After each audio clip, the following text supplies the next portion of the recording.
Hi friends, ఈరోజు video వచ్చేసి ఆకుకూరలు ఎలా ట్రై చేయాలో చూపిస్తా. ఇది టప్పు. సో దీంట్లో ఒక జాలి వచ్చిందన్నమాట. అలాగే ఇది ఒక క్యాప్ ఇలా కవర్ చేసుకోవాలి. నేను ఇప్పుడే పాలకూరని వాష్ చేసుకున్నా. సో ఇలా కొద్దిగా ఆకుకూర వేసుకొని ఇలా క్యాప్ కవర్ చేసుకోవాలి. లాక్ ప్రెస్ చేస్తే లాక్ అయిపోతుంది అన్నమాట. సో దీన్ని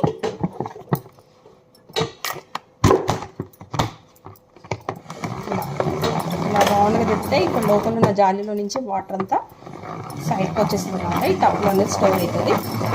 సో ఇలా రౌండ్గా తిప్పేసుకోవాలి. అయిపోయింది. చూడండి, ఆకుకూర అంతా వాటర్ అంతా పోయి మొత్తం డ్రై అయిపోయింది. ఇలా మనం ఒక జిప్ బ్యాగ్లో ఒక టిష్యూ, కిచెన్ రోల్ టిష్యూ వేసుకొని సో ఇలా స్టోర్ చేసుకుంటే